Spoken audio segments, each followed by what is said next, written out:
సాతాను తంత్రములను ఎరిగిన వాడవా అన్నది ఈరోజు మనం నేర్చుకోబోయే అంశము.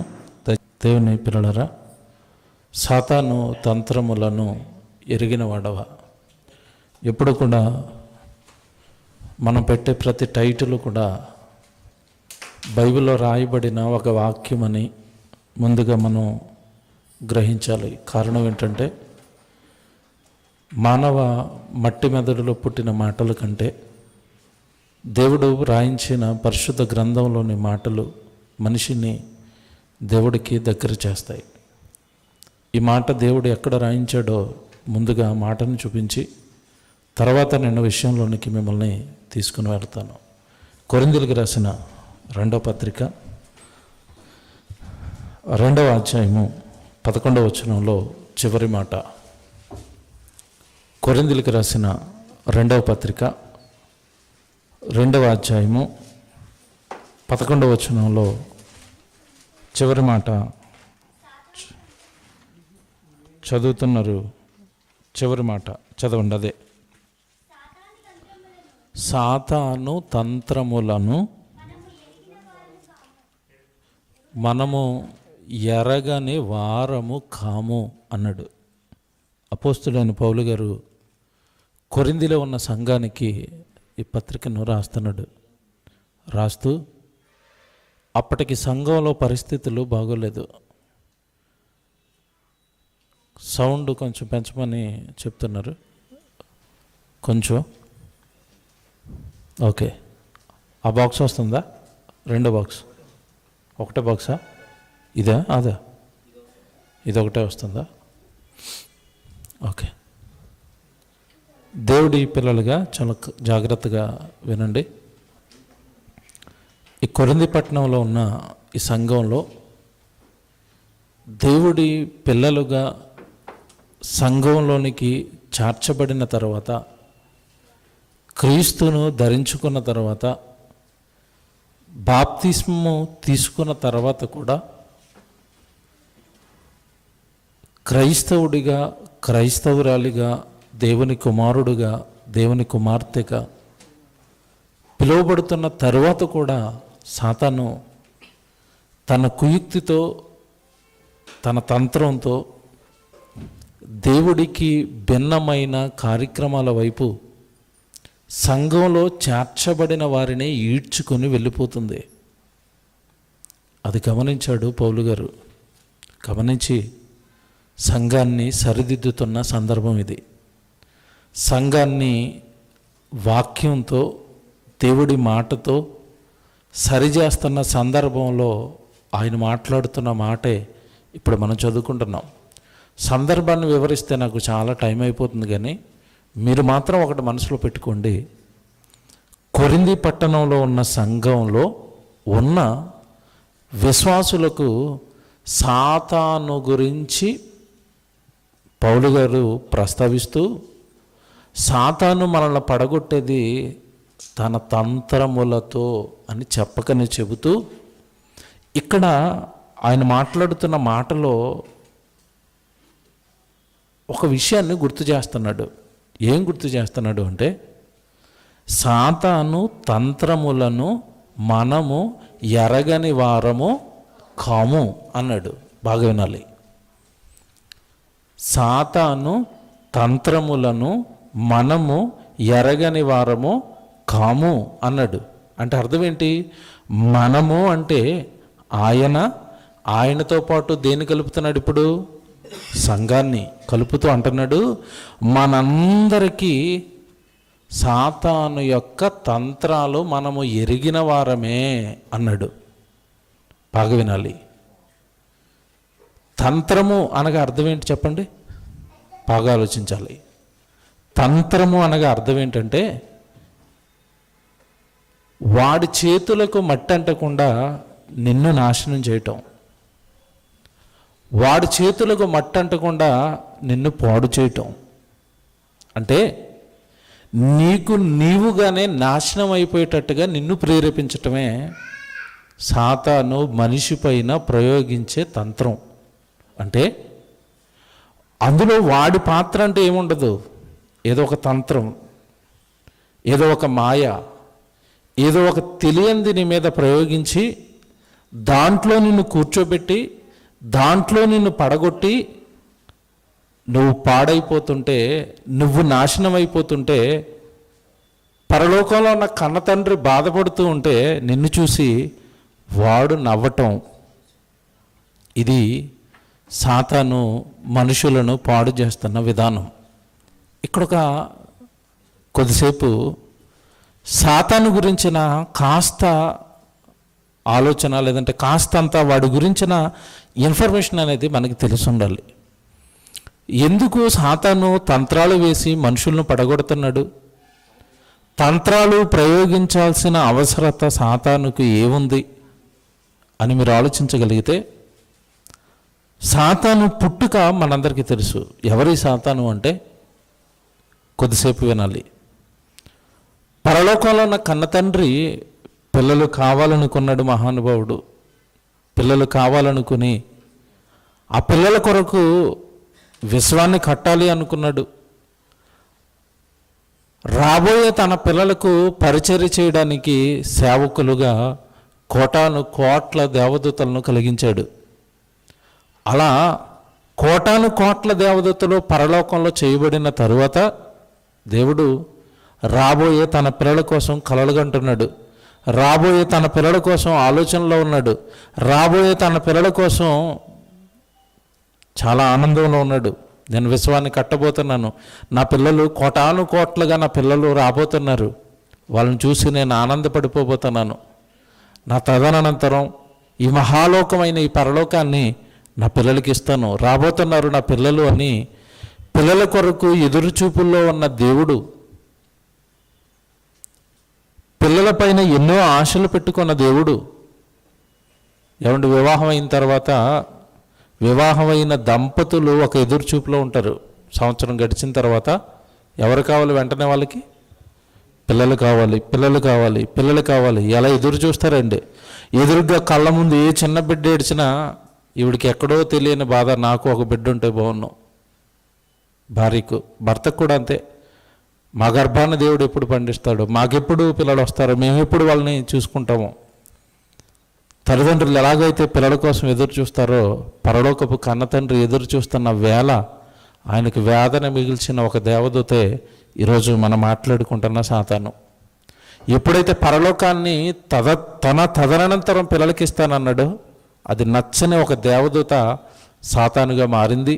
దేవుడిపైనే యుద్ధానికి వెళ్ళింది. తనతో పాటు కొన్ని దేవదూతలను మోసగించి అక్కడ మికాయేలుతో దేవుడు దానిని ఓడించాడు, పాతాళానికి గెంటివేశాడు. ఇది సింపుల్గా సాతాను యొక్క పుట్టుక రహస్యం. దేవుని పిల్లలారా, అలా వెళ్ళిపోతే అదొక మాట దేవుడితో అంటుంది, మాకివ్వని పరలోకాన్ని మీ పిల్లలకి ఇస్తానంటున్నావు కదా, నీ పిల్లలు పరిశుద్ధులుగా, నిర్దోషులుగా, గొప్పవాళ్ళుగా ఉంటారు అంటున్నావు కదా, ఒక్కసారి నాకు అవకాశం ఇచ్చి చూడు, నీ పిల్లల్ని నీకు కానివ్వకుండా చేస్తాను, నీ పిల్లలు నీ దగ్గరికి రానివ్వకుండా చేస్తాను అని దేవుడితోనే సవాలు చేసి దేవుడితో ఒప్పందానికి దిగి ఈరోజు మనుషులపైన కనిపించని ఆ చీకటి మహాశక్తి ఈ మానవ జాతిపైన పడింది. దేవుని పిల్లలారా, ఏమండి, ఈరోజు లోకంలో ఎన్నో తరగతులు ఉన్నాయి. ఆ తరగతుల్లో ఎన్నో నేర్పిస్తున్నారు. మ్యూజిక్ నేర్పిస్తున్నారు. ఏమండి, పాఠ్యపుస్తకాలలో ఉన్న పాఠాలు 1వ తరగతి నుంచి ఎన్ని తరగతులండి నేర్పిస్తున్నారు. కంప్యూటర్ నేర్పిస్తున్నారు, సంగీతం నేర్పిస్తున్నారు, లోక సంబంధమైనవి ఎన్నో నేర్పిస్తున్నారు. కానీ చివరికి దేవుడి గురించి నేర్పించడానికి కూడా గుడులు ఉన్నాయి, చర్చిలు ఉన్నాయి, మసీదులు ఉన్నాయి.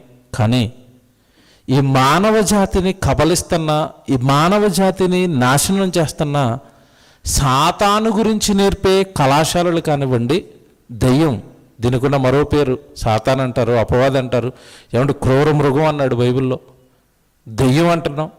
ఈ దెయ్యానికి సంబంధించిన ఎడ్యుకేషను, అంటే దెయ్యం అనేసరికి ఇలా ఉంటుంది, దెయ్యం నిన్ను ఇలా పాడు చేస్తుంది, దెయ్యం ఇలా నిన్ను నాశనం చేస్తుంది, దెయ్యం పట్టినవాడు ఇలా అయిపోతాడు అని దెయ్యానికి సంబంధించిన ఎడ్యుకేషన్ చెప్పేవి సమాజంలో ఎక్కడా కనపడవు. అది ఒక బైబిల్లోనే దేవుడు నిగూఢంగా రాయించి పెట్టాడు.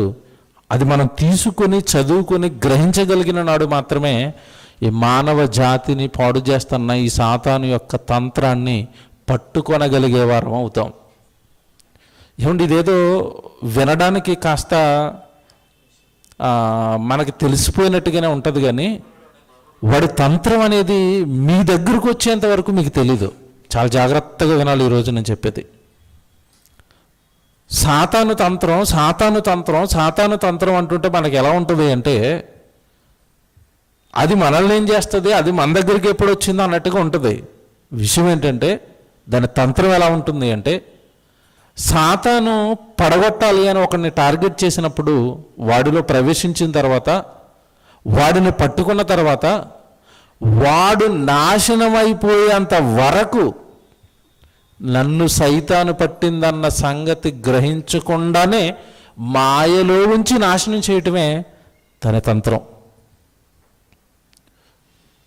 ఇప్పుడు ఈ తంత్రాన్ని మనం గుర్తించగలగాలి అంటే ప్రతి ఒక్కరూ మనం ఎందులో గొప్పవాళ్ళం అయి ఉండాలి అంటే, దేవుడి జ్ఞానమైన ఈ వాక్యంలో మనం గొప్పవాళ్ళం అయితేనే కానీ ఇది సాతాను తంత్రము అని గుర్తించగలిగే శక్తిని మనం సంపాదించలేమండి. ఉదాహరణకి మీకు బాగా అర్థమయ్యేటట్టుగా చెప్తాను.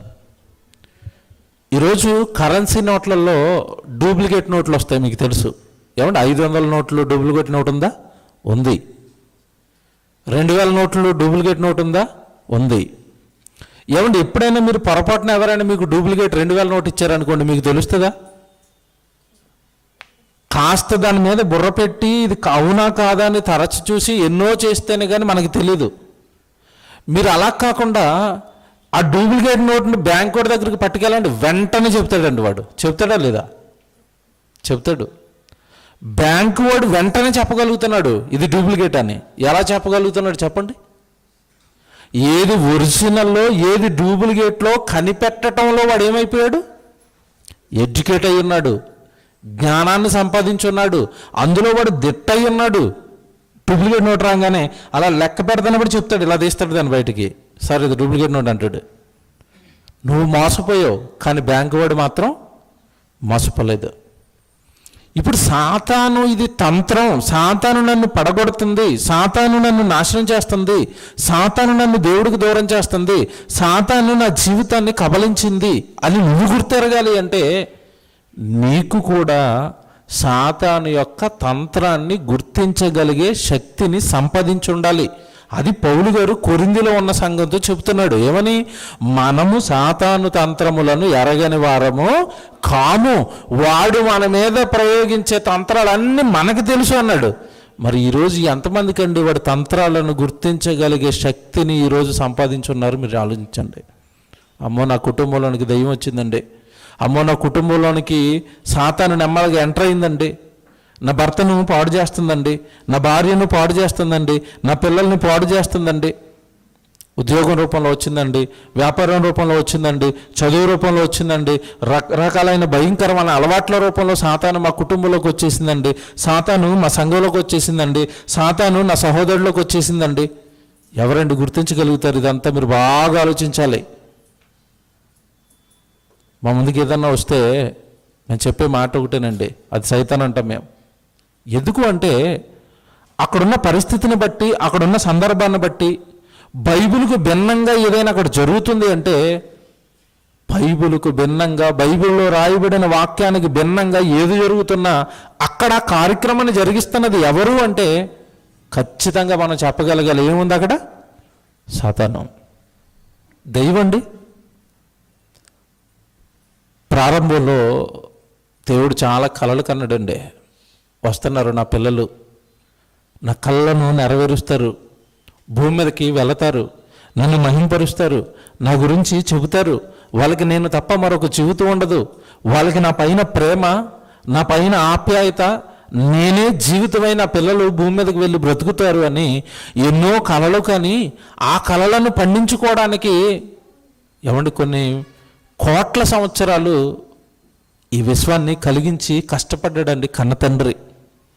వాడి నోట్లో మనం ఇంత నాలుక పెడతామో, బెత్తుడ నాలుక, అది రుచులు కోరుకుంటుంది కనుక వాడికి ఇష్టమైన రుచులన్నీ నేను చెయ్యాలి అని. ఏమండి మహానుభావుడు ఎన్ని రుచులండి ఈరోజు మనం ఆరగిస్తున్న రుచులన్నిటినీ చేయడానికి కష్టపడ్డాడు.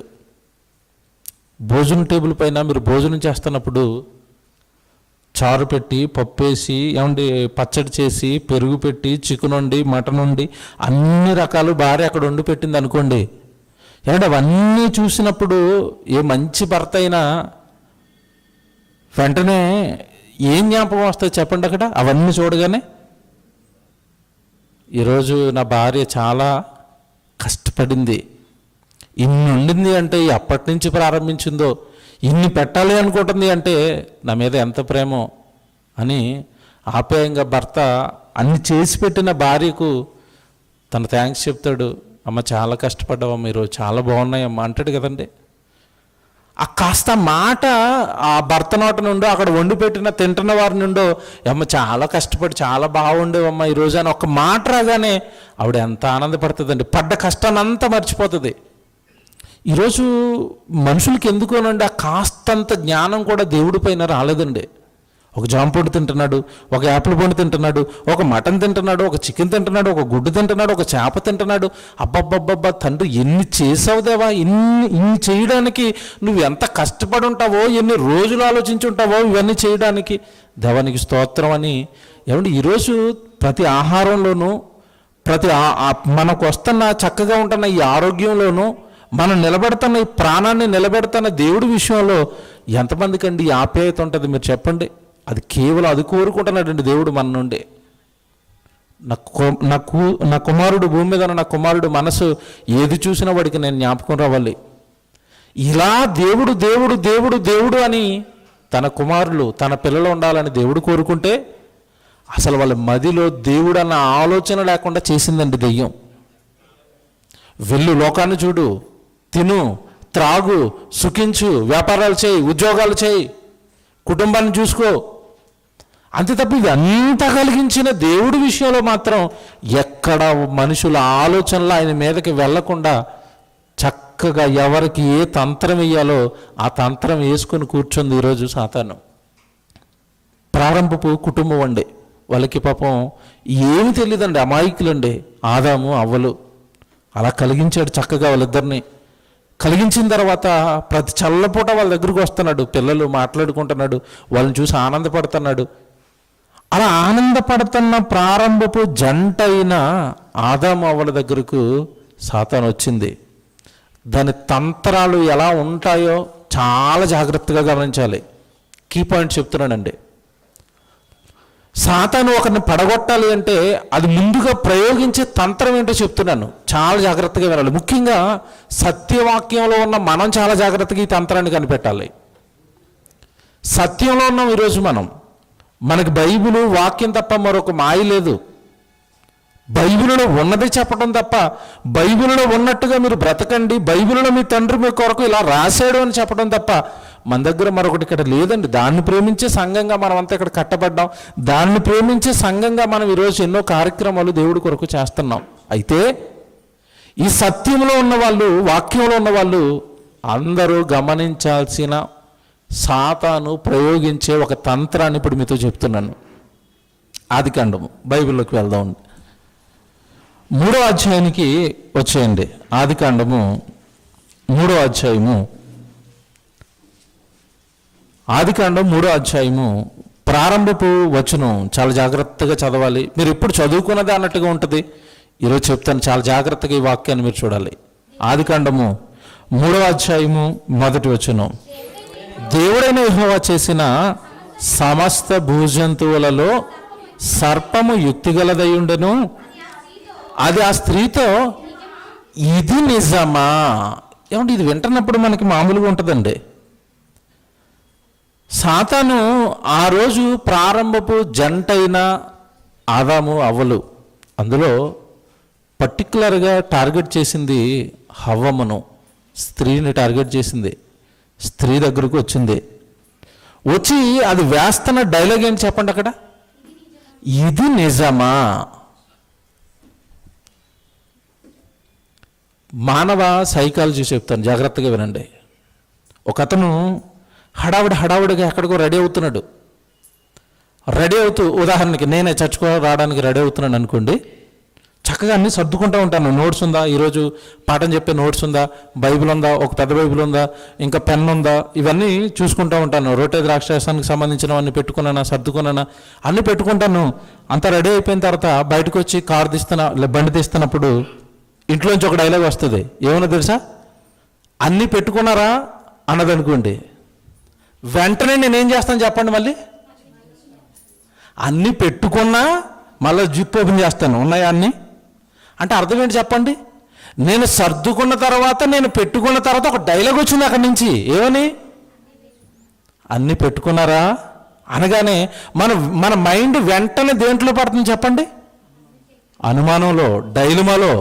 పెట్టుకున్నానా? ఇప్పుడు సాతాను నీ పైన ప్రయోగించే తంత్రం ఇదేనండి. ఏంటో తెలుసా? దేవుడి కోసం బ్రతకాలి అని మీరు ఇక్కడ వింటారు. విన్న తర్వాత సమాజంలోనికి వెళతారు. వెళ్ళిన తర్వాత అదేం చెప్తుంది తెలుసా? ఏం చెప్తుంది? ఈరోజు లోకానంతా చూడు, వాళ్ళు ఎందుకోసం బతుకుతున్నారు? సంపాదించడానికి బతుకుతున్నారు, కార్లు కొనుక్కోవడానికి బతుకుతున్నారు, ఏదో ఈ లోకంలో చేయడానికి బతుకుతున్నారు. నువ్వు మాత్రం దేవుడి కొరకు బ్రతుకుతానని హృదయంలో నిర్ణయం తీసుకున్నావు కదా, అసలు ఇది ఎంతవరకు సమంజసమో ఒక్కసారి ఆలోచించు అన్నదనుకోండి. వెంటనే మైండ్ ఎక్కడ పడితే చెప్పండి? మళ్ళీ లోకాన్ని చూసినప్పుడు. ఈ వాతావరణంలో ఉన్నప్పుడు, ఇక్కడ దేవుడి దగ్గర కూర్చున్నప్పుడు మీకు ఏమనిపిస్తుంది అంటే దేవుడు చెప్పిందంతా రైట్ అన్నట్టుగా ఉంటుంది మీకు. కానీ మీ చుట్టూ నలుగురు లోకంలో బ్రతుకుతున్న వాళ్ళ దగ్గరికి మీరు వెళ్ళిన తర్వాత వాళ్ళ నుండి ఒక ప్రశ్న మీకు ఎదురయ్యేసరికి మీ మైండ్ ఎలా మారిపోద్ది అంటే, అసలు నేను వెళుతున్న రూట్ నిజమేనా? సాతాను కరెక్ట్గా ఇక్కడే కొట్టిందండి. ఇప్పుడు విషయం ఏంటంటే, అంతకు ముందు వెళ్ళి ఎడ్యుకేట్ చేసి ఉన్నాడు దేవుడు. ఏమని చేశాడు?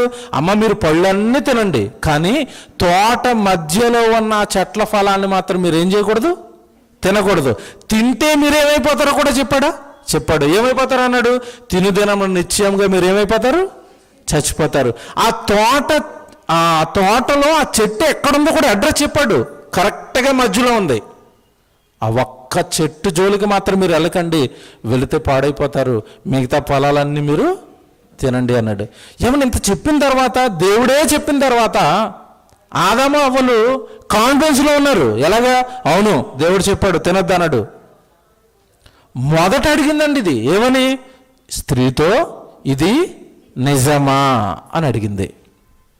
చాలామంది అండి మన వాక్యానికి అప్పుడప్పుడే సత్యవాక్యంలోనికి, ఏమంటే నిజానికి ఇక్కడికి రావడం మన అదృష్టం అండి. ఈ సంఘంలోనికి మనం రావడం మన అదృష్టం. ఎందుకంటున్నాను అంటే, బైబిల్ టు బైబిల్ వాక్యం తప్ప ఇక్కడ మరొకటి మాయ కానీ, మంత్రాలు కానీ, కుతంత్రాలు కానీ ఏమి ఉండవండి. ఇందులోకి మనం నడిపించబడిన తరువాత సాతాను మనల్ని అడిగే ప్రశ్న ఏంటంటే, ఆ వాక్యం రైటేనా? ఎందుకు? అందరిది ఒకలా ఉంటే మన వాక్యం ఎలా ఉంటుంది? ఏమండి? ఒక 40 మంది 50 మంది ఏమో ఒకలా చెప్తున్నారు, మనం మాత్రం ఒకలా చెబుతాం. వాళ్ళు ఏమంటున్నారంటే, దేవుడి దగ్గరికి రండి, దేవుడు మీకు ఆస్తులు ఇస్తాడు, దేవుడు మీకు బంగారం ఇస్తాడు, దేవుడు మీకు ఏదో చేస్తాడని లోకమంతా చెబుతుంటే మనం ఏమంటున్నామంటే, దేవుడికి మీరు ఇవ్వండి, మీకు పరలోకం ఇస్తాడని మనం చెప్తున్నాం. ఏది రుచిగా ఉంటుంది చెప్పండి రెండట్లు? దేవుడి దగ్గరికి వస్తే బంగారం వస్తుంది, దేవుడి దగ్గరికి వస్తే ఆస్తులు వస్తాయన్న బోధ బాగుంటుంది. మనమేమంటున్నామంటే, అయ్యో నిన్ను చాలా కలలు కానీ నీ పరలోకపు తండ్రి, నువ్వు కారణ జన్ముడివి, నువ్వు ఆయన కొరకు పుట్టావయ్యా, ఈ లోకంలో కాదయ్యా, లోకం కొరకు కాదయ్యా నువ్వు బ్రతకటం, ఆయన కొరకు బ్రతుకు, ఆయనకి ఏమైనా చేయి, ఆయన దగ్గరికి వెళ్ళిపోని మనం చెబుతున్నాం. సత్యం ఉన్నది ఉన్నట్టుగా బైబిల్లో రాయబడింది. ఈ బోధ దగ్గరికి వచ్చేసరికి చాలామందికి సాతానేస్తున్న ప్రశ్నలు ఏంటంటే, మీరు వెళుతున్నది రైటేనా? అందరూ ఒకలా చెప్తే వాళ్ళు ఒకలా చెప్తున్నారంట. ఇంకా విచిత్రం ఏంటంటే, నిన్న నా చెవిలో పడ్డదే, కూర్చుని వాక్యం చెప్పే వాళ్ళ దగ్గరికి మీరు వెళ్ళొద్దు అంటున్నారంట. ఎవరో ఏంటంట, కూర్చుని వాక్యం చెప్పే వాళ్ళంతా అబద్ధికులు, అక్కడికి వెళ్ళొద్దు అంటున్నారంట. ఏమంటే కూర్చుని వాక్యం చెప్తే ఏంటి, నిలబడి వాక్యం చెప్తే ఏంటండి? అంటే కూర్చుని చెప్పేది వాక్యం కదా. పోనీ బైబిల్లో దేవుడు ఎక్కడైనా వాక్యం చెప్పేవాడు నిలబడే చెప్పాలని ఎక్కడైనా రాశాడా? రాశాడండి. నేను ఇప్పుడు మీకు అర్థమయ్యేటట్టుగా ఒక ఉదాహరణ చెప్తానండి. వాక్యం చెప్పే వ్యక్తి మాస్టరు అనుకోండి, కింద ఉన్న వాళ్ళు స్టూడెంట్స్ అనుకోండి. స్కూల్లో మాస్టర్ దగ్గరికి వెళ్ళి మేము కూర్చునే ఉంటాం, నువ్వెప్పుడు నిలబడే పాఠం చెప్పాలి అన్నారు అనుకోండి పిల్లలు. మాస్టర్ ఏమంటాడు చెప్పండి? అసలు అక్కడ ఎవరికి కూర్చోడానికి అర్హత ఉంది చెప్పండి? అక్కడ పాఠాలు చెప్పే మాస్టర్కి ఉంది అర్హత. అన్నీ నేర్చుకున్నాడు, చాలా కష్టాలు పడి ఆ స్థితికి వచ్చాడు. మాస్టర్లు చాలామంది కూర్చుని చెప్తారండి పాఠాలు. మాస్టర్ ఏమన్నా ఇదే డైలాగ్ నేను రివర్స్లో వేస్తున్నాను. వాక్యం చెప్పే వాళ్ళంతా నిలబడే వాక్యం చెప్పాలి, మనం కూర్చుని వాక్యం వినాలంటున్నారు కదా. సరే మేము నిలబడతాం, మేము ప్రసంగం చెప్పినంతసేపు మీరు కూడా నిలబడండి అంటే వెంటనే వాళ్ళకి నేను అదే చెప్తాను. మీరు నిలబడే వాక్యం చెప్పాలంటున్నారు కదా, అదే సూత్రం నేను మీకు అప్లై చేస్తాను, మీరు కూడా నిలబడే వాక్యం వినండి అంటే ఎంతసేపు నిలబడతారు చెప్పండి? ఇప్పుడు కష్టం ఎవరు చెప్పండి? ఇద్దరులో కూర్చున్నవాడిదా నిలబడి ఆయిందా? నిలబడతాడు. ఎప్పుడు నిలబడతాడు? పాపం ఆయనలో శక్తి ఉంటే, యవ్వనంలో ఉంటే, ఇవి మాలాగుంటే నిలబడి గంటలు 2 గంటలైనా నిలబడతాం. వృద్ధాప్యంలోనికి వచ్చేస్తారండి, 70-80 సంవత్సరాలు ఉంటాయండి. ఆయన కూడా నువ్వు నిలబడే వాక్యం చెప్పంటే బుర్ర లేని వాళ్ళు అడుగుతున్న ప్రశ్నలు అండి ఇవి. నోట్లో నుండి వస్తున్న వాక్యం సత్యమా అసత్యమా? ఆయన చెబుతున్నది బైబిల్లో ఉందా లేదా? ఈరోజు నువ్వు గమనించుకోవాల్సింది. కానీ కూర్చొని చెప్తున్నారా, నుంచుని చెప్తున్నారా, వెనకాల స్క్రీన్ వేసుకొని చెప్తున్నారా, వెనకాల తెర వేసుకొని చెప్తున్నారా? ఏంటండి అమాయకపు ప్రశ్నలు ఏంటండి? ప్రేమైన దేవుని పిల్లలారా, ఈరోజు దేవుడికి దగ్గరవుతున్న వ్యక్తులను, దేవుడిలో పెరుగుతున్న వ్యక్తులను, దేవుడిలో వాళ్ళు గొప్ప వాళ్ళని చేయాలనుకుని దేవుడి పక్షాన మేము నిలబడుతుంటే, ఈరోజండి సాతాను తన కుయుక్తులతో, తన తంత్రాలతో, మాయా బోధలతో, మాయ మాటలతో వాళ్ళ ఆత్మీయ జీవితాలను పొడుస్తుందండి. మీరు విందురు కానీ 2 వారాలు అందరూ వినాలండి. సుమారు 2-3 వారాలు చెబుతాను. అది అంతా ఒక వ్యక్తి యొక్క ఆత్మీయ జీవితాన్ని దిగజార్చడానికి, ఒక వ్యక్తి యొక్క ఆత్మీయ జీవితాన్ని పడగొట్టడానికి అది ఎన్ని తంత్రాలు పన్నుతుందో దాని తంత్రాలన్నీ మీ ముందు పెడతానండి. దాని తంత్రాలన్నీ మీ కళ్ళ ముందుకు తెస్తాను. ఇదిగో ఇది నువ్వు ఎదుగుతున్నప్పుడు నీ దగ్గరికి ఈ రూట్లో వస్తుంది. అది నువ్వు దేవుడిలో బాగుపడుతున్నప్పుడు అది ఇలా వచ్చి నేను కొడుతుంది. అన్నీ రాశాడండి మహానుభావుడు. దేవుడు మనల్ని పడిపోతామని, దాని కుయుక్తులు మనం ఎరగక దానికి బానిసలం అయిపోతామని ఎరిగిన కన్నతండ్రి మన మీద ప్రేమతో ఇందులో అన్ని రాయించి పెట్టాడు. ప్రారంభ జంట అప్పుడే వాళ్ళు ఏమంటే ప్రారంభమయ్యారు. ఒకే ఒక కుటుంబం అండి భూమి మీద వాళ్ళ దగ్గరికి వచ్చింది. చిన్నగా దాని తెలివిని వాడిందండి. ఇది నిజమా అన్నదంతే. ఆ మొదటిసారి అడిగేసరికి అది అక్కడ అవ్వమ్మ గారు ఏమన్నారంటే, అవును ఇది నిజమే, మా దేవుడు మాతో ఏం చెప్పాడు, ఈ పళ్ళ తోట చెట్లలో ఒక తోట మధ్యలో ఒక చెట్టు ఉంది, ఆ ఫలాలు దేవుడు మాతో తినొద్దని చెప్పాడు అని చెప్పింది. ఆ తర్వాత ఎప్పుడైతే అది వేసిన ఒక ప్రశ్నకి మనం బెండ్ అవ్వమో నెక్స్ట్ ఇంకో ప్రశ్న వేస్తుంది నెమ్మదిగా.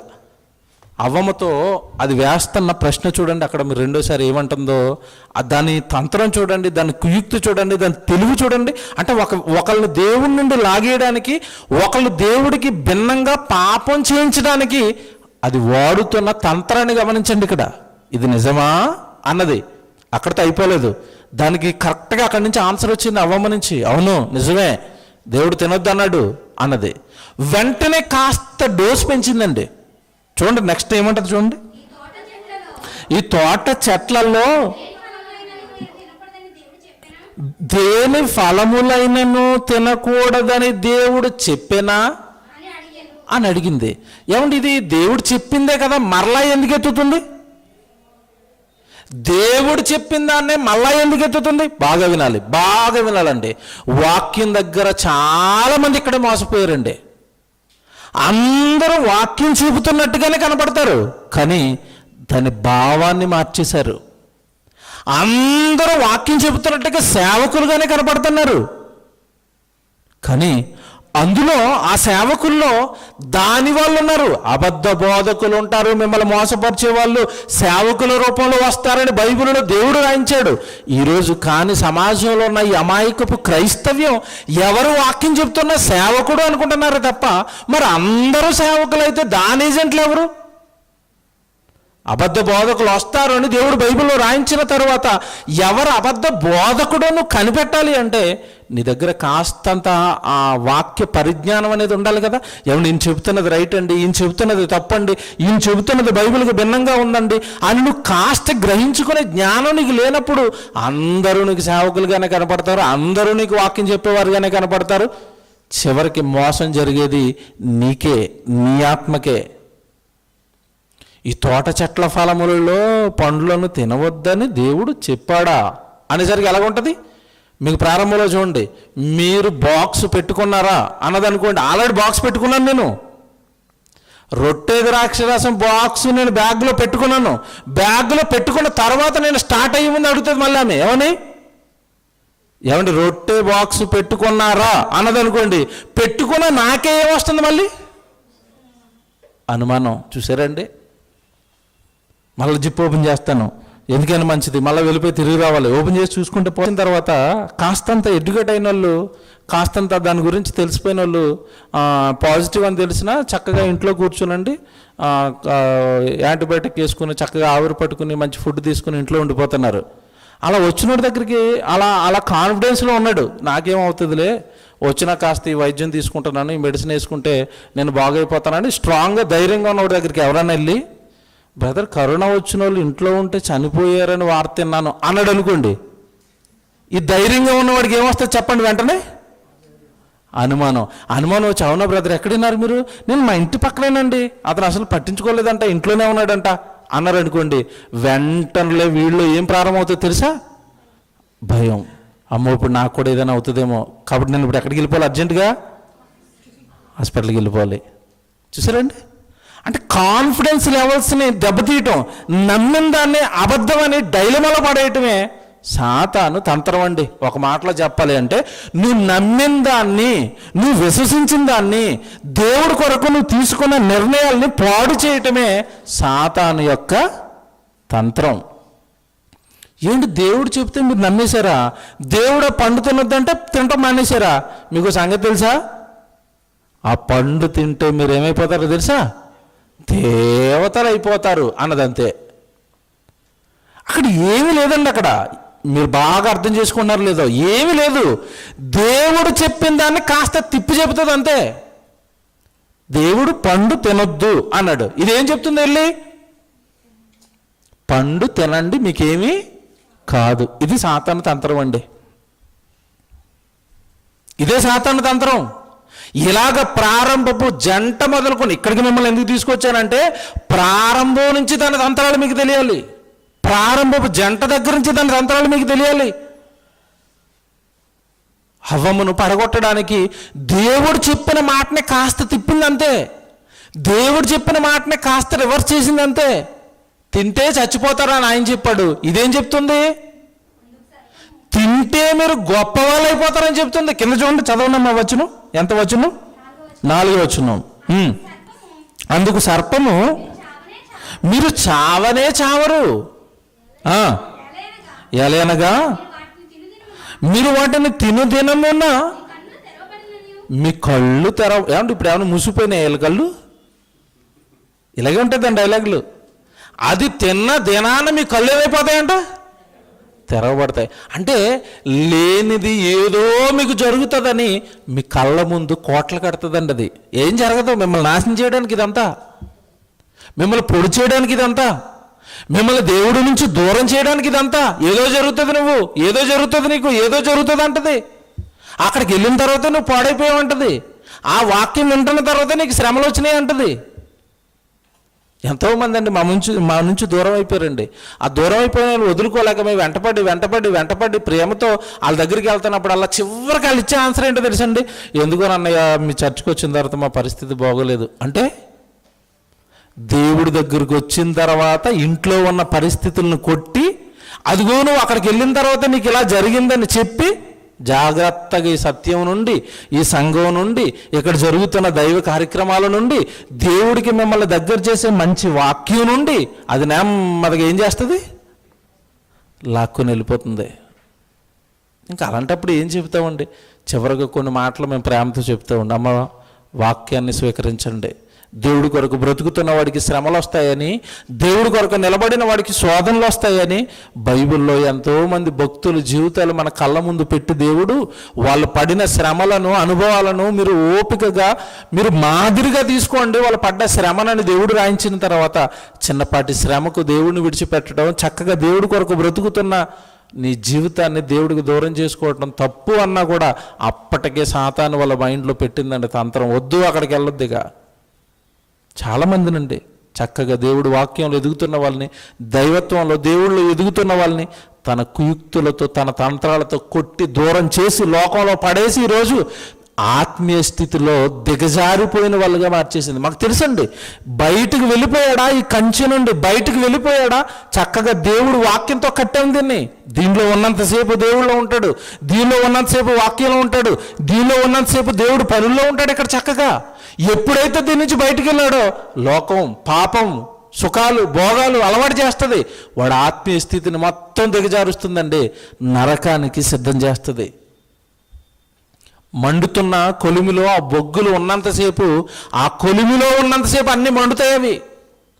మీరు అప్పుడప్పుడు చూడండి, మొక్కజొన్న పొత్తులు అంటారు కదండి, కాలుస్తూ ఉంటారు పక్కనే, మీరు రోడ్డు పక్కన చూస్తారు.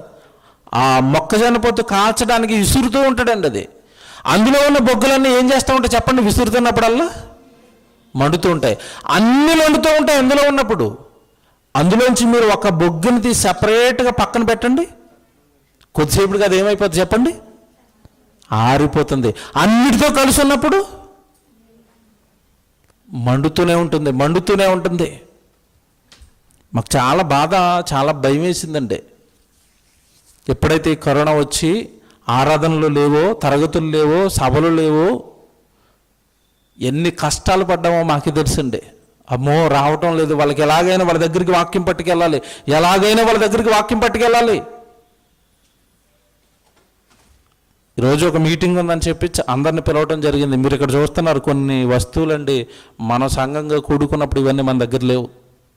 ఈ లాక్డౌన్ టైంలో ఎంతోమంది అండి వాళ్ళ కష్టార్జితంతో ఈ లైవ్ ఈరోజు చాలామంది చూస్తున్నారు. వాళ్ళందరి దగ్గరికి లైవ్ వెళ్ళడానికి కరోనా టైంలో కూడా, ఇరుకుల్లో ఇబ్బందుల్లో ఉన్న టైంలో కూడానండి చాలా వస్తువులు కొనిచ్చారండి సంఘానికి.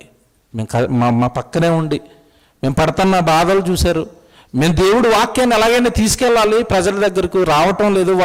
వాళ్ళకి వాక్యం అందకపోతే వాళ్ళు ఏమైపోతారో, వాక్యం అందకపోతే వాళ్ళు ఎక్కడ లోకం వైపు దేవుడు ఆలోచనలు ఉండి అది ఎక్కడ వాళ్ళు లాక్కెళ్ళిపోతుందని మేము తాపత్రయపడుతున్న వేళ మా వెన్నంటుండి మమ్మల్ని చూసిన చాలామంది అండి చాలా వస్తువులు కొనిచ్చారు. సుమారుగా 60-70 వేల రూపాయల వస్తువులు కొన్నామండి లైవ్ ఇవ్వడానికి. దేవుని పిల్లలారు, ఇదంతా ఒకటే. వాక్యం లేకపోతే, దేవుడి మాట లేకపోతే, దేవుడిలో నుండి సాతాను ఏవేవో మాయ మాటలు చెప్పి మన ఆలోచనలు, మన హృదయాలను, మన పనులను అన్నిటినీ కూడా లోకం వైపు తిప్పుతుంది.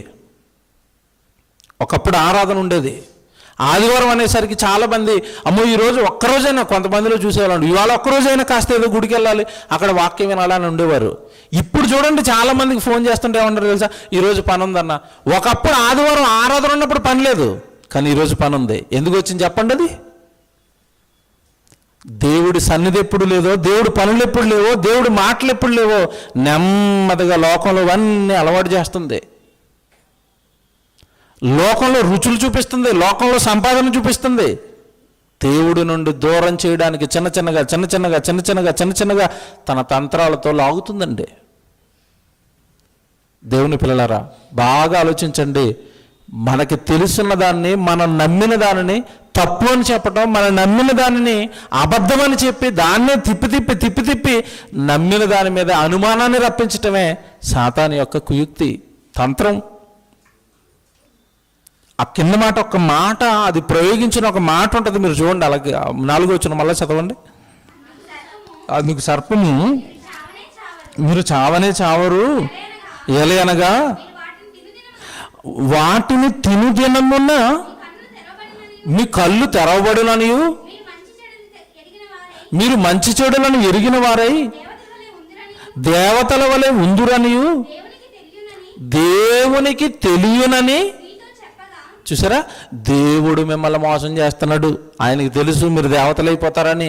కాబట్టి మీరు దేవతలు అవ్వటం ఆయనకి ఇష్టం లేక మిమ్మల్ని దెయ్యాలుగా. ఏమండి, ఇప్పుడు మీరు బాగా ఆలోచించాలి ఈ సందర్భాన్ని. ఈ మాటలు చెబుతున్న టైంకి వాళ్ళ దేవతల్లాగా ఉన్నారా లేదో చెప్పండి. వాళ్ళకి చావు ఉందండి, అప్పటికి అమరులు కదండి. వాళ్ళకి ఆకలి ఉందా? లేదండి. చావు లేదు, ఆకలి లేదు, అమరత్వంలో ఉన్నారండి. నాశనం లేని జీవితంలో ఉన్నారండి, గొప్పగా ఉన్నారండి. అలాంటి వాళ్ళకి మరలా మీరు తిరిగి దేవతలు అయిపోతారు. చాలామందిని లోకంలో చూస్తూ ఉంటామండి. వాళ్ళ కుటుంబం బాగుంటుందండి, చక్కగా ఉంటారు, చక్కగా వాళ్ళ కుటుంబం సాగుతూ ఉంటుంది, చక్కగా దేవుడికి వస్తూ ఉంటారు, దేవుడికి ఇస్తూ ఉంటారు. అలా సాగుతున్నప్పుడు ఇది ఒకటి వేస్తుంది. ఏంటో తెలుసా, పలానా చోటకి వెళ్ళారండి వాళ్ళు. అక్కడికి వెళ్ళిన తర్వాత అండి వాళ్ళు చాలా బాగున్నారండి. వాళ్ళు అంతకుముందు ఒకటే డాబా ఉండేదండి, ఇప్పుడు ఎన్ని వేశారు? 3 డాబాలు వేసారండి. అనేసరికి వీళ్ళకి ఎక్కడో కాస్త మళ్ళీ అటు వెళ్ళేస్తే బాగుంటుందేమో ఒక అడుగు అనిపిస్తూ ఉంటుంది. ఏముండదండి, ఇదంతా తంత్రం అండి, మాయా మాయా మాయా. వాక్యాన్ని నమ్మిన వాళ్ళని వాక్యానికి భిన్నంగా నడిపిస్తుంది. మీరు బాగా గమనించండి, ప్రారంభపు జంటనేమో ఇలా కొట్టిందండి. లేక లేక లేక లేక గర్భాన ఒక కుమారుడు పుట్టాడు. ఎవరు? కయ్యను. ఆ కయ్యను ఏం చేసింది చెప్పండి? అది కయ్యను నరహంతకుడిగా మార్చింది. అవునా? ఒకసారి యోహాను సువార్త, యేసుప్రభు చెబుతున్న ఒక మంచి సందర్భం మీరు చూడండి. యోహాను సువార్త 8వ అధ్యాయము 44వ వచనం చూడండి.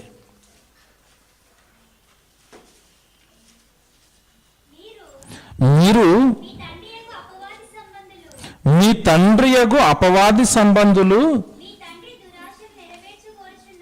మీ తండ్రి యొక్క దురాశలు, మీ తండ్రి యొక్క దురాశలు. దురాశలకు తండ్రి ఎవరంట? నీలో పుడుతున్న దురాశలకు మూలం, నీలో పుడుతున్న దురాశలకు తండ్రి ఎవరు? అపవాది. ఉన్న జీవితం చక్కగా ఉంచుకుంటే సరిపోదండి. చాలామందికి దురాశలు అండి, ఏదో చేయాలి ఏదో చేయాలి ఏదో చేయాలి. 2 రోజుల క్రితం ఒక ఆయన చనిపోయాడు. ఎవరు చెప్పండి? అబ్బా, లోకంలో చెప్పమంటే ఎంత బాగా చెప్తారండి. బాలసుబ్రహ్మణ్యం చనిపోయాడు కదండి, బాగా వినండి మీరు. ఆయన కొన్ని కోట్ల రూపాయలకి అధిపతి అండి. ఇప్పుడు కోట్లు సంపాదించేశాడు. మీకు సంగతి తెలుసండి, రోజుకి 10 గంటలు పాటలు పాడాడంటండి. ఎంత?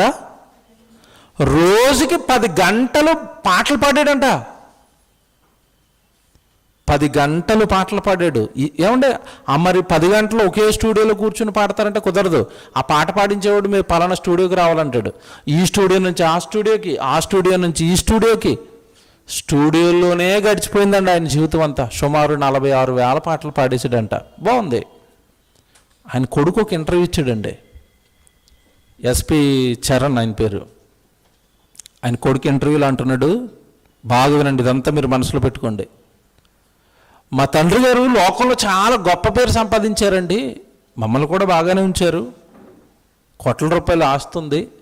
కానీ ఆయన జీవితకాలంలో ఆయన మా దగ్గర గడిపేది నెలలో 2వ ఆదివారం మాత్రమే అన్నాడు. కుటుంబంతో పిల్లలతో ఎప్పుడున్నాడంట? నెలలో 2వ ఆదివారం. అంటే సుమారుగా ఉన్న 30 రోజుల్లో పిల్లలతో కుటుంబంతో ఆయన గడిపింది ఎంతకాలం చెప్పండి? ఒక రోజు ఇచ్చేవాడంటండి కుటుంబంతో గడపడానికి. మరి మిగతా 29 రోజులు ఎక్కడున్నాడు? స్టూడియోలోనే, పాటలే. మా తండ్రి మాతో లేడండి, ఆయనతో మాకున్న అనుబంధం తక్కువే. ఆయన నుండి మేము పొందుకున్న మధుర క్షణాలు చాలా తక్కువ.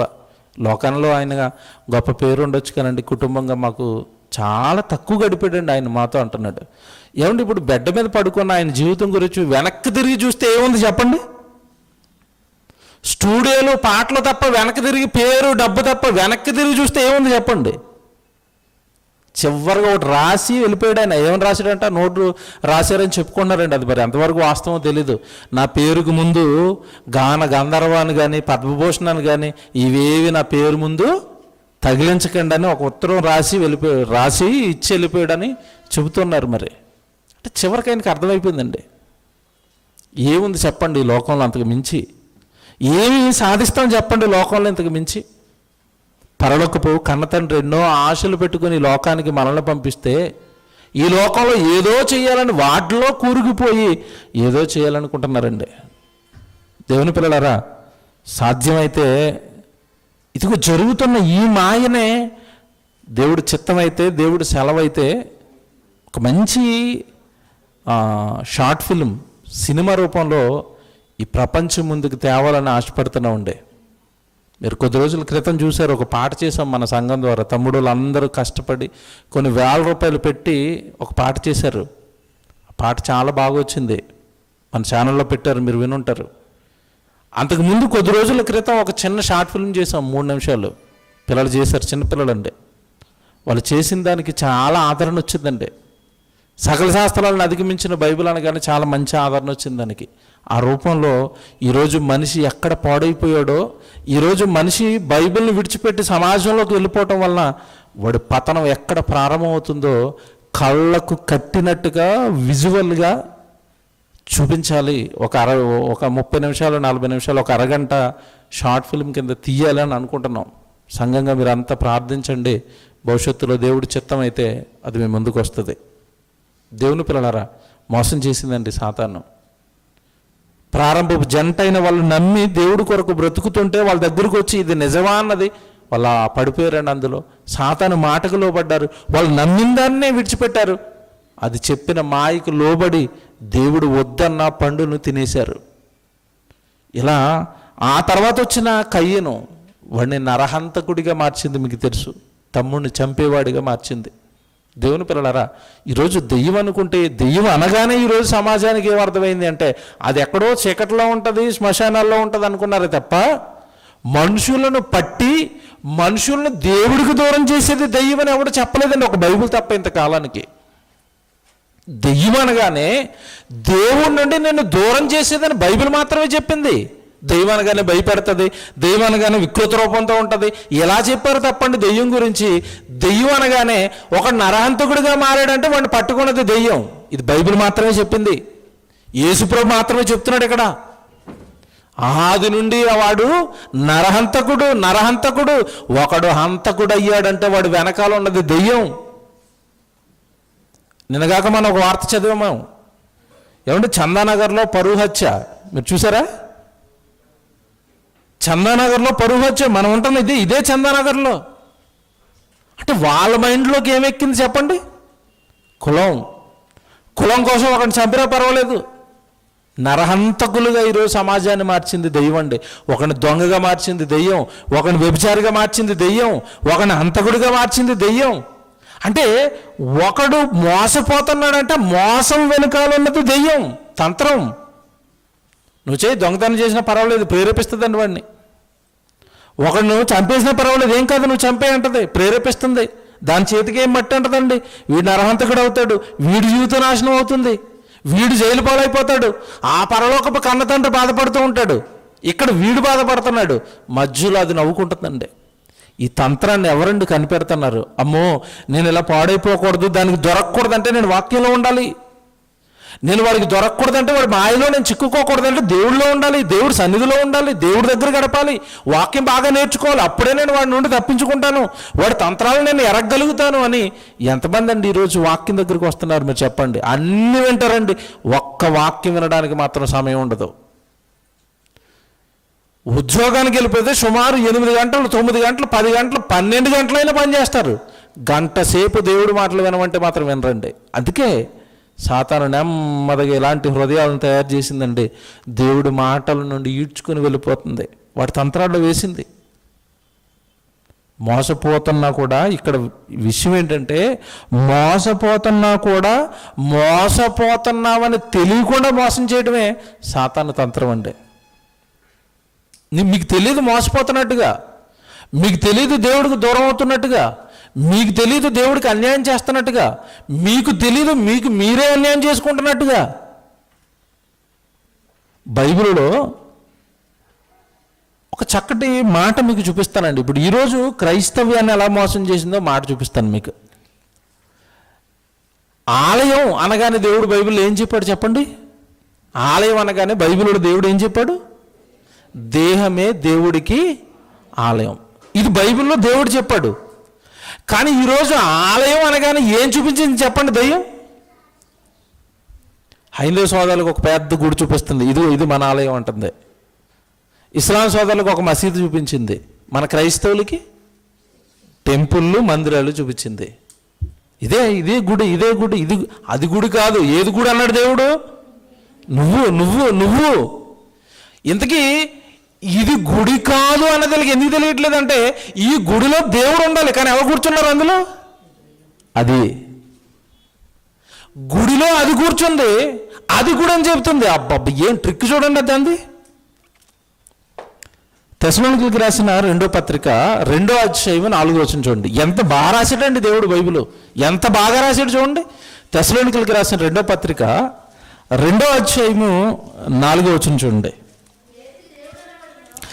ఏది దేవుడు అనబడునో, ఏది పూజింపబడునో వాటిని అంతటిని ఎదురించుచు దానికి అంతటికి పైగా వాడు తన్ను తాను హెచ్చించుకొనుచు తాను దేవుడనని తనను కనబరుచుకొనుచు దేవుని ఆలయములలో కూర్చుండును. దేవుడి ఆలయంలో కూర్చున్నాడంట. ఎవరు? సాతాను. దేవుడి ఆలయంలో సాతాను కూర్చున్నాడు. దేవుడి ఆలయం అనగానే చెప్పాను కదండి, దేహం మనుషుల్ని వాడాక్రమించాడు.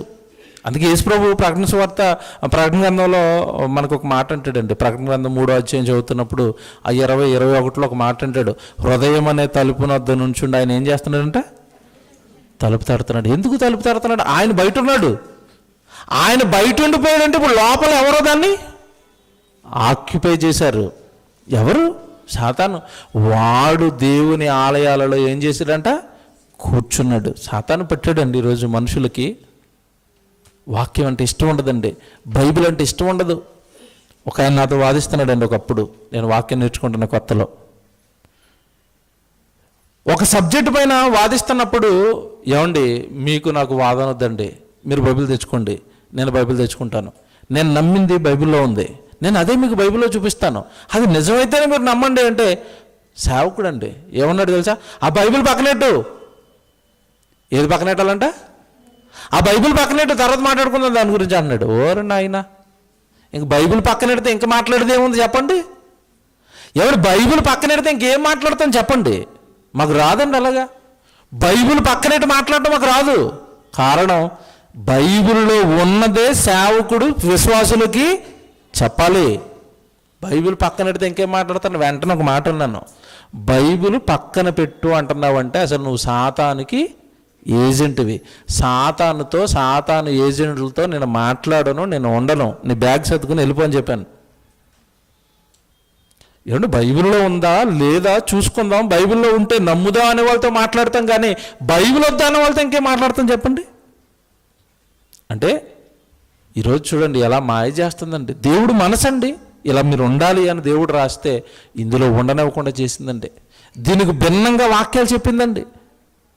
ఆలయం అనగానే మీరు పరిశుద్ధంగా ఉండండి, మీరు పవిత్రంగా ఉండండి, మీ హృదయాన్ని పవిత్రంగా ఉంచుకోండి, మీ మనసును పవిత్రంగా ఉంచుకోండి, అందులో నాకు స్థానం ఇవ్వండి, అందులో నా వాక్యాన్ని నింపండి, ఆ హృదయమైన పలకల మీద మాటలు రాసుకోండి, నీతిగా ఉండండి, న్యాయంగా ఉండండి, యథార్థంగా ఉండండి అంటే ఇవి ఏవి కూడా ఎక్కడం లేదండి మనుషులకి. దేవుడు అనగానే ఒకసారి అక్కడికి వెళ్ళాలి, కనపడాలి, హాజరించుకోవాలి, ఓ ప్రార్థన చేయించుకోవాలి, ఒక కానుక వేయాలి, వచ్చేసిన తర్వాత లోకంలో మన పాపం మనం చేసుకుంటూ ఉండాలి. ఇదేంటండి? ఇది తప్పు కదండి. దేవుడి దగ్గర ఉన్నప్పుడు, దేవుడి దగ్గర నుంచి నువ్వు ఈ సన్నిధి నుండి దూరంగా వెళ్ళిపోయినప్పుడు ఎప్పుడు నిన్ను చూస్తున్నాడన్న భయం నీకు ఉండాలి. నువ్వు కూర్చుండినప్పుడు, నువ్వు లేచినప్పుడు, నువ్వు పండుకున్నప్పుడు నేను నిన్నేం చేస్తాను? పరిశీలిస్తున్నాను. నువ్వు కూర్చున్నా నాకు తెలుసు, నువ్వు లేచినా నాకు తెలుసు, నువ్వేం మాట్లాడుతున్నావో నాకు తెలుసు. దేవుడు కదండి. దేవుని పిల్లలారా, సాతాను తంత్రాలను ఎరగని వారుగా ఉంచింది. వచ్చేవారిని చెబుతానండి. బైబిల్లో ఉన్న భక్తులుగా పిలువబడిన వారిని సైతం దాని తెలివితో, తన కుయుక్తితో భక్తులను సైతం బోర్లా కొట్టించిందండి. ఇక మనం ఎంత జాగ్రత్తగా ఉండాలో సాతాను విషయంలో మీరు ఆలోచించండి. ఇంకా మనం ఎంత భక్తిగా ఉండాలి, మనం ఇంకెంత దేవుడికి దగ్గరగా మన జీవితాన్ని గడపాలో మీరు ఆలోచించుకోండి. ఎంత దేవుడికి దగ్గరగా ఉంటే, ఎంత దేవుడి సన్నిధికి దగ్గరగా ఉంటే, ఎంత వాక్యానికి దగ్గరగా ఉంటే అంత బాగుంటాం తప్ప వాక్యంలో లేమా అది రకరకాల అనుమానాలు పుట్టిస్తుంది, రకరకాల తెలుగులతో మన దగ్గరకు వస్తుంది, రకరకాల తంత్రాలను మన మీద ప్రయోగిస్తుంది. సంసోను గురించి మీరు సంసోను గురించి చాలాసార్లు విన్నారండి. బలవంతుడు, దేవుడి కొరకు నిలబడినవాడు, దేవుడి కొరకు ఫిలిష్తీయులను చంపుతున్నవాడు, శత్రువులు నన్ను పరుగులు పెట్టించాడండి. 300 నక్కలను పట్టుకుని ఒక నక్కను పట్టుకోలేమండి మనం. ఆయనకున్న బలం చూడండి. 300 నక్కలను పట్టుకుని వాటి తోకలకండి అగ్గంటించి ఫిలిష్తీయుల మీద కోయలేడండి. అంత బలశాలి. ఒక ఎముకండి, ఒక పచ్చి గాడిద దవడ ఎముకతో 1000 మందిని చంపేశాడు. అంత బలశాలి సంసోను. అంత బలిష్ఠుడు. ఎలా కొట్టాలి, ఇదిగో నాకు భిన్నంగా యుద్ధం చేస్తున్నాడు. భక్తుడు, దేవుడి కొరకు బాగా వాడబడుతున్నాడు. ఎలా కొట్టాలని ఎదురు చూసిందండి. ఏమీ లేదు, చిన్న అస్త్రం ప్రయోగించింది. ఏం అస్త్రం? స్త్రీ. అప్పటికే వివాహమైన ఇతను ఒక వేశ్యను మోహించేటట్టుగా చేసింది. వేశ్య రూపంలో బలవంతుడైన సంసోను దగ్గరికి వెళ్ళింది, పడగొట్టింది. బలం పోయింది, శత్రువులకు దొరికాడు, కళ్ళు పీకేశారు, బంధించేశారు. అక్కడ వరకు తెలియలేదండి అతను పతనం అవుతున్నాడు అన్న సంగతి. మన జీవితం కూడా అంతే. సాతాను పట్టిన వెంటనే మనకు తెలియదండి. మనల్ని నాశనం చేస్తుందన్న సంగతి మనకు తెలియదండి. మన పతనం అయిపోయి చివరి స్థితిలో ఉన్నప్పుడు ఒకసారి వెనక్కి తిరిగి చూస్తే, ఒకప్పుడు నా జీవితం ఏంటి, ఎంత ఆత్మీయంగా, ఎంత గొప్పగా, ఎంత ఉన్నతంగా ఉన్నాను, సంఘానికి ఎంత ఉపయోగపడాను, సంఘంలో ఎంత పని చేశాను, నాకు ఎన్ని బాధ్యతలు సంఘంలో ఉండేవి, ఈరోజు నా బతుకేంటి, ఈరోజు నా జీవితం ఏంటి. సంఘానికి దూరమై, దేవుడికి దూరమై, దేవుడి పనికి ఎవడు సంసోనికి పని లేదు. వాళ్ళతో పట్టుబడిన తర్వాత ముందుండగా ఎక్కడ ఫిలిష్తీయులు కనపడితే వాళ్ళు బెదిరించాడు. దైవ బలం ఉంది, దేవుడు పనిలో ఉన్నాడు కనుక దేవుడు తోడుంది. ఎప్పుడైతే దెయ్యం ఆవరించిందో దేవుడు లేడు, ఇంకా దేవుడు పని లేదు. స్త్రీతో ఉంటున్నాడు, స్త్రీతో గడుపుతున్నాడు, స్త్రీ ఇంట్లో ఉంటున్నాడు, శరీర సుఖానికి బానిసై. దేవుడు పని విడిచిపెట్టి స్త్రీ ఇంట్లో గడుపుతున్నాడు, స్త్రీతో ఉంటున్నాడు. ఆమె నెమ్మదిగా లాలన చేసుకుంది. ఇతని బలమేంటో గ్రహించేసింది, ఇతని బలమేంటో చెప్పేశాడు. ఆ జుట్టు కత్తిరించిందండి, బలం పోయింది. ఫిలిష్తీయులు కబురు పెట్టింది, వచ్చారు, పట్టుకున్నారు, వెళ్ళిపోయారు. అయిపోయిందండి పతనం. చివరికి కళ్ళు పీకేసి గొలుసులేసి కట్టేసేంత వరకు దేవుడు నన్ను విడిచిపెట్టాడు, నేను సైతానికి దొరికిపోయానని కళ్ళు పీకేసేంత వరకు సైతాను పట్టిందన్న సంగతి సంసోనుకు తెలియలేదు. మన జీవితం అంతేనండి. అది కాస్త మనల్ని పట్టుకుంటున్నప్పుడే జ్ఞానం ఉన్నవాడైతే, వాక్యం తెలిసిన వాడైతే, దైవ భయం ఉన్నవాడైతే, అమ్మో నేను దేవుడికి దూరం అవుతున్నాను, సైతానికి నేను చిన్నగా దొరికిపోతున్నాను అని వెంటనే తన జీవితాన్ని అలర్ట్ చేసుకుంటాడు. నో, వెళ్ళకూడదు, వస్తుంది నెమ్మదిగా నా దగ్గరికి. ఇది సంసోను జీవితాన్ని చూడండి. నాశనం అయిపోయేంత వరకు తెలియలేదండి. చివరిలో జ్ఞాపకం చేసుకున్నాడు, దేవా తప్పు చేశాను, ఒక్కసారి నీ చిత్తమైతే ఒక్కసారి నన్ను జ్ఞాపకం చేసుకో, ఆ పూర్వపు స్థితి నాకు మళ్ళీ ఈ తండ్రి, ఒక్కసారి తండ్రి. బతిమాలుతున్నాడు దేవుడిని. ఎందుకు అలా అయిపోవాలి? ఎందుకు సైతానికి దొరకాలి? తెలియదా? స్త్రీని మోహించొద్దని, స్త్రీ వ్యామోహంలో పడొద్దు అని దేవుడు రాయలేదా? దేవుడు పనిని విడిచిపెట్టడం నేరం అని తెలీదా? చూసారండి, అసలు అతను జన్మెందుకో తల్లిదండ్రుల ద్వారా చెప్పించాడు కదా. ఫిలిష్తీయుల కొరకు పోరాడమన్నాడు, పని విడిచిపెట్టాడండి. ఒకటే, ఎప్పుడైతే మనం దేవుడి పని విడుస్తామో ఆల్మోస్ట్ సైతానికి దొరికేసాం. ఇది ఒకటే రాసుకోండి మీ జీవితంలో. మీ చేతిలో నుండి దేవుడు పని ఎప్పుడు పోతుందో, మీరు దేవుడు పనికి ఎప్పుడైతే దూరంగా ఉంటున్నారో పడ్డారు దాంట్లో, ట్రాక్లో దొరికారు దానికి. ఇంకా నెమ్మదిగా లాగుతుంది అది. వద్దండి, చక్కగా దేవుళ్ళో ఉంటున్నారు ఆదామవ్వలు. ప్రతిరోజు దేవుడితో మాట్లాడుకుంటున్నారు. లాగింది నెమ్మదిగా, దేవుడి నుండి దూరం చేసింది. ఆ దేవుడు చక్కగా కట్టిన ఆ తోటలో నుండి బయటకు పోయారు వాళ్ళు, సైతానికి దొరకటం వలన. పతనం, జీవితానికి పతనం ప్రారంభమవుతుందండి.